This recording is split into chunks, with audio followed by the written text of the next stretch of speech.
Hi, my name is Mikey. This is Tyler. We're the founders of Innovative Start Organization, also known as ISO, and we're a nonprofit that teaches financial literacy. And then today we are going to be recording a video just talking about some topics around some economics, financial things that impact you. Obviously, again, we're in the financial literacy space, so we want to make sure that people understand those things going around them in the real world. Some of the things we'll touch on is the noise around the stimulus check, especially during the government shutdown.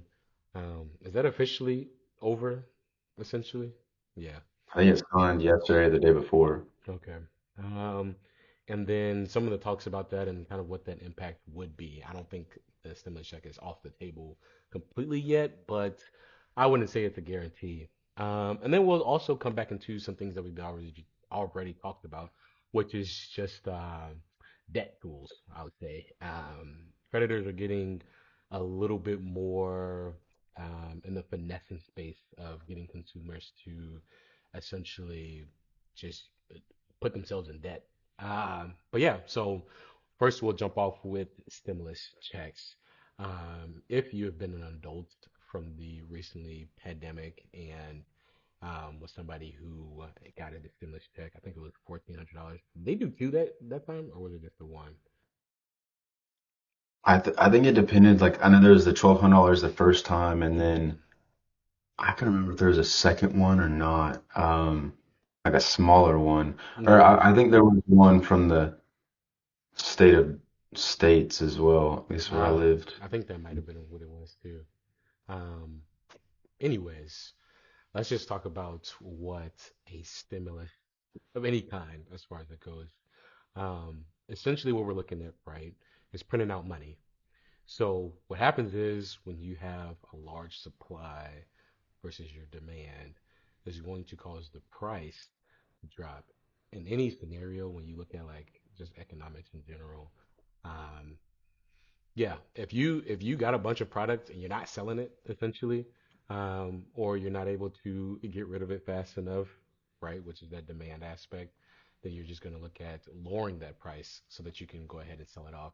Now, when it comes to money in that sense, all you're looking at is, right, purchasing power. So if I have more dollars, if people have more money, essentially, right, that means I can buy stuff. People who are making products or whatever, they're also going to see that you have more money as well. Let's go ahead and hike that price up. Um, but yeah, looking at it from like a supply demand curve, that's what you're essentially looking at. Whenever you pump the economy with those, and the thing is too is like, right, you're looking at millions of people getting $1,000 plus. Such a big boost is only temporary.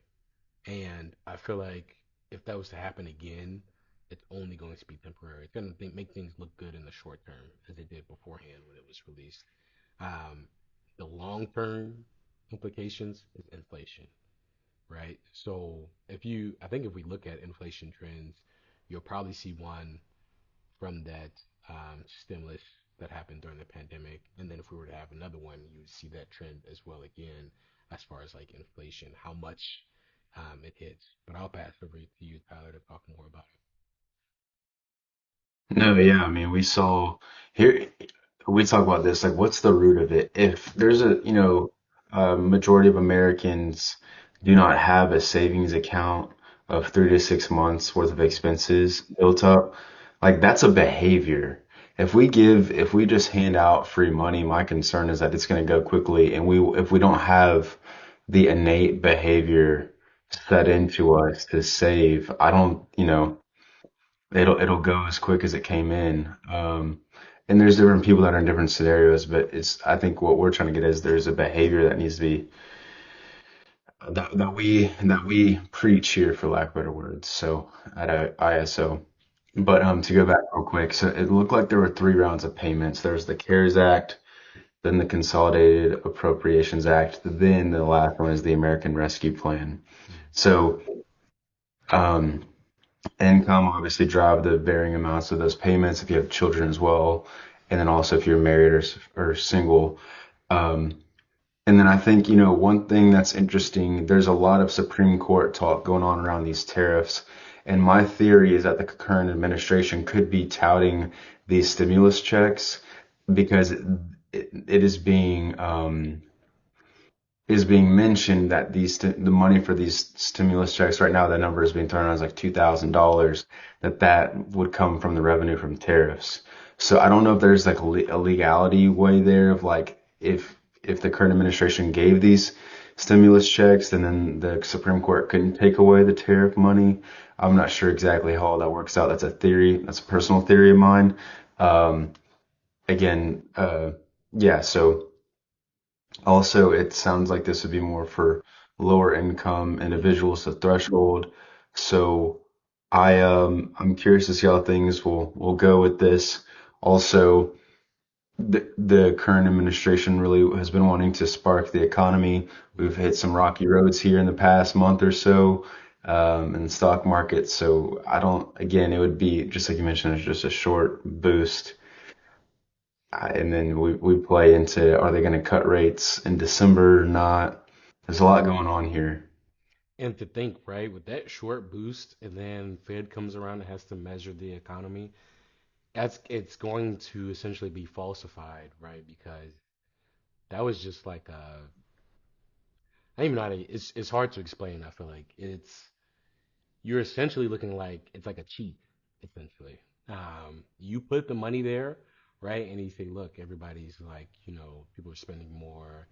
Um, maybe somebody paid off their debt, so it looks like, people's debt, whatever ratio is looking better, and all of these things are gonna temporarily be there, and then the Fed's gonna look at it and say, okay, right? But somebody who's been doing that job a long time, he's also going to be like, I can tell that this is a temporary kind of fix or situation. So either he won't budge or he's gonna look at it long term, and we're gonna look at another cut. So um, it'll be interesting just to kind of see how that goes. I don't think the current administration, as far as for the Fed and the current administration, I don't think there's ever really been a time since they're probably butt heads the most. So I would say just really pay attention to the news. Obviously, we've had videos where we've talked about these things. So check those out as far as those discussions. But yeah, it's extremely important because I would say look at it this way, regardless if you're someone who receives it or not, it still impacts you, right? Because that money's being pushed out into the economy, right? Just because you didn't get it does not mean it doesn't impact you, right? For the better or for the good. Maybe you do need that extra little bump and that gets you, but at the same time, that bump that you get is only going to be temporary. And I think for some people, 2000, is a lot. Um, there's probably not a lot of people, a majority of Americans who make that in like a month basis. So that's significant to them. But there's gonna be a lot of people. 'Cause the I think it's like 100,000. I don't know if that was combined household or just individually. But if you're making $100,000 a year, you're probably making that, as far as a paycheck, and essentially, and your biweekly paycheck. So essentially, it's not. You're probably like, okay, this is a extra little boost or something like that that probably won't impact you. You'll probably spend it on something that you have been looking to buy. Probably nothing that's necessary or essential. That's just kind of the benefit analysis that you just have to look at as far as like, is it really worth stimulating the economy for a temporary boost? And I think a lot of the sentiment and argument, especially during the government shutdown, when SNAP benefits were cut, and there was just a lot of uncertainty. It made a lot of sense for people to probably be like, do I really want that or do I want my benefits? Because that was the argument. I think it only came up in that sense too, because with the government shutdown came a lot of financial rules for federal funded things. So now that it's back in session, the things will start kind of like gradually getting back to there. I highly doubt that conversation continues over stimulus um, checks, but we shall see. Depending on how the economy moves, we shall see. Um, Side note: when that government shutdown happened, the flights, I was taking flights this past weekend, but so many canceled, delayed, everything else because of that. Like people don't know the true impact of federally funded things whenever there's a government shutdown. So, um, but yeah, I'm glad that's back in session. Hopefully, people who were furloughed can get back to work and provide for their families and such. Going into our next topic, which is, some of these ways that creditors are scheming up to get you to essentially, continue to use money that you don't have. Um, let's talk about and I know you probably heard the story that's been going around with this, Tyler, but the 50-year mortgage piece, I think that is the craziest thing. First of all, most people retire within the 65 range. By the time you're an adult, it means probably like 22, 23, where you're having like a stable job, right? You sign a 50-year mortgage, and people go like, well, that's not going to be their first, in any regard, right? If I'm buying a shack or I'm buying my forever home, there's no reason why I want to be locked into a 50-year mortgage. That is just absolutely insane for that to even be a thought, for that to be in a conversation. Um, Payday loans, we already talked about that. Let's not even get into that. You're taking that's another stimulus essentially, but for you personally, that's not even worth it. But as soon as you take that loan, the interest rates on those are 100+%, meaning that they double every single time that you don't immediately pay that back. It's not even worth it. If you find another way, that's all I got to say. There's nothing you can do about that. I'm sure Tyler will agree with that, but yeah, there's so many ways that we're looking at, right? Instead of fixing the main issue, we're trying to find workarounds, right? That's the 50-year mortgage conversation. That's the 72-month um, lease or whatever for your car. Like people be like, oh, 72 months, that's not that long. If you get a regular 60 month, right? Let's do the math here. If you get a regular 60 month, you divide that by that 12 or whatever. You're looking at significantly 5 years versus 7 years of having to pay off a car, essentially. So look at it that right. And then the thing is too is like interest is the most important part. The difference between paying something off sooner than later is thousands upon thousands upon thousands of dollars. You might buy that house at a 50-year mortgage and you get in there and the house is say 200. Obviously, that's not even realistic. I don't think there's a house on the market that's $200,000. But let's start at bare minimum. 500K. You're looking at a 500K house, right? The interest that you pay over time, you might pay $1 million for that house. So it's you gotta weigh it. But another thing that we've been seeing is that um, just your regular credit card company is starting to do pay over time, right? Essentially, a credit card, which was already supposed to be an emergency situation, is now giving you the chance to finance through them.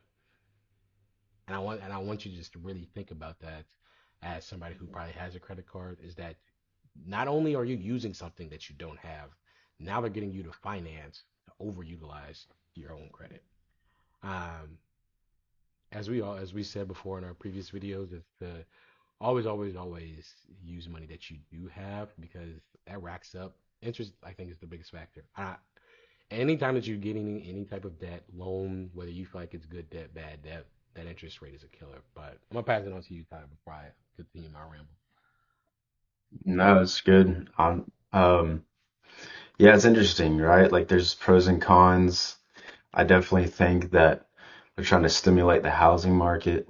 Um, so to provide it for it to be more affordable to maybe I think there's a bit I think it's pretty safe to say that the younger generations feel like they've been robbed of buying a house. And so um there's a lot to this. You can do that by either incentivizing home builders to increase the supply, which will decrease the prices, or you can make tool, provide more tools, aka like 50-year mortgage to buy a house. I don't know, it's interesting. One thing that a lot of people don't know though is whenever you buy a house, like there's grants. So there's a lot of first time home buyer grants that can cover your closing cost or, whatever town or city you live in. If you're a service member or how do I say it's a public service member. So like police officer, teacher, So if you work a blue collar job, things like that, there's grants that will cover some, give you either give you down payment assistance or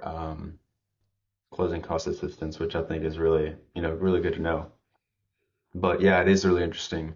Um, I I don't know, like I personally have a 30-year mortgage. I'm not looking to hold that for the full 30 years.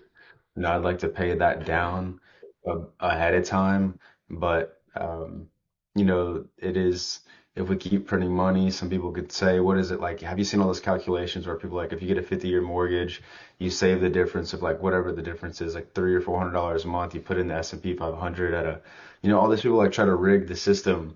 But I will say, and Dave Ramsey does talk about this, like there's something psychological about having debt held over your head, especially for that long. Mhm. So take that for what it is. Um, and it's really easy to all these finance people have these calculations on Twitter. It's easy to do that on Twitter, but when it comes down to real life and you have expenses pop up, you get in a car wreck or you have this or that, and it can get, tricky pretty quickly. So Yeah. Talk. I'm curious to see how it's going to happen, or what's going to happen with the 50-year mortgage. And then they also said I think the housing administrator with the current administration, I don't know what the correct title is, but they've been looking at doing like loan to transfer loans. What is it called? Like loan terms from one house when you buy a new one. But I don't know if that would really work out that much because banks would lose so much money Hmm. um, if an older individual is able to that already has a mortgage at like 2.5% or whatever it is in today's rate, they'd be able to carry that over. I don't know. I don't see how that'd be possible, but I'm curious what's going to come about it.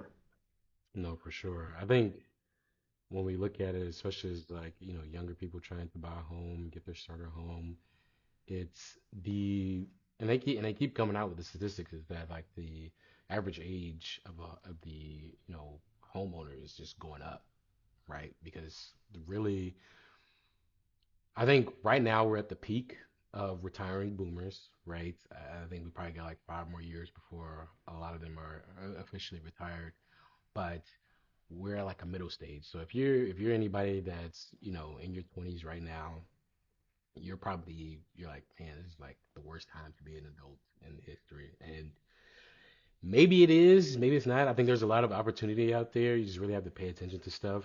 But um, patience is probably what you need. I think uh, stuff is the economy is really kind of propped up on a really unstable leg. So not really in the sense of you're gonna look at anything, tomorrow, next month, or whatever. But hopefully soon you'll see some market correction.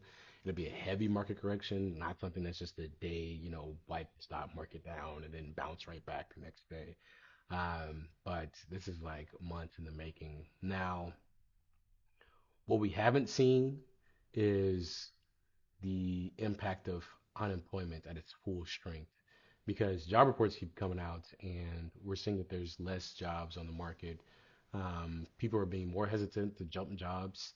Um, the amount of jobs that are available are extremely decreasing. People are just holding on to it, right? We went from a market where, you work one place, you jump, you're constantly interviewing in college and in any terms that you would talk to people and they'd be like, yeah, you always be networking, essentially, always be looking for potential opportunities and stuff. Those jobs are not for you to hold down for 10, 15, most people 3, 4 years and you're jumping. Just to get, your salary up, you might have your goals or whatever it is. Um, Before I was going to get into that tangent, I was also going to say, talk to somebody who's had debt before and they've paid it all off and ask them how much freedom they feel like they have as far as like when they were under that obligation, right? Whether there be a car loan, student loan, home loan, anything that gets paid off, right? The freedom that you get of being like, wow, I no longer owe this large amount of money. It's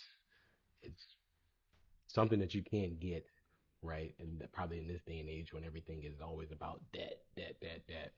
Um, one company again that I just don't even understand how they can stay afloat, especially when the average consumer's debt utilization keeps going up, which maybe that does keep them kind of afloat because people are utilizing it, but they're not actually. I don't know how they're getting any revenue because a lot of those people are not paying it. So, um, Klarna, whatever it is, they've come out, they've issued their own card essentially, right? No longer is it a third party service app. They're looking to do it as direct as possible, right? Where you can go up straight to the, tap system or whatever it is, the payment portal or whatever, put it in as a regular card, use it as a credit card, and automatically do your payment over time, your financing. The issue with financing and essentially what it used to be versus what it is now is financing was over large purchases, right? This is like, hey, a home, right? A home, a car. These are things that are like you're not making that on a monthly basis, right? A car, I don't think cars even cost, especially if you're getting a brand new car, 20K. But let's say 35K is probably about the average cost of a car you're getting off the dealership lot if you're getting that brand new. Um, I think Kelly Blue Book came out with like most cars are not even priced under that 20,000 range anymore, which is crazy. Because you're really seeing people getting priced out so easily. And what happens is, again, when things are overpriced, there's nothing you can do. You need those items. You put yourself in more debt. Um, we need some more statistics, and maybe we'll talk about that in our next episode of, what um, because I think there's a tracker, right, where you can see kind of everything as far as like the debt, U.S. debt. I was joking at work the other day. I was like, a lot of the debt that the U.S. has and stuff like that has been going on since before I was alive and before a lot of people were alive. And I was like, who do they expect to pay that back? I always say that. I'm like, who? I wasn't alive when you guys were taking on those debt obligations that has nothing to do with me. Mark it off. Once you get past a certain age, it needs to go into what do they call that? A bad debt account. You gotta write that off somehow. So there's no way you're gonna expect trillions of dollars to get back. Yeah, there's money probably owed from like early 1900s that's being in that tracker. That has nothing to do with me. So, but that's just the funny side story. I think the reality is that a lot of consumers are going to be in a lot more debt, especially if creditors keep on pushing ways to just get around certain aspects of how they utilize it, right? It's, hey, we see you're not, using your credit card. Let's offer you ways to utilize this credit card. Let's finance, buying some shoes, buying some, stuff that you possibly could wait till payday, you know. Again, door dashing, you don't need to finance that. If you're financing door dashing, maybe we need to talk about priorities and debt management. Um, but yes, financing used to be over large purchasing items. Things like I said, that you couldn't buy within a single paycheck, 2 paychecks. Stuff that would take a long time to save up for to buy whole. Now, again, we're in a time where you can finance anything, anything. If it's a dollar, you can finance it, and it's ridiculous. So that's going to be interesting.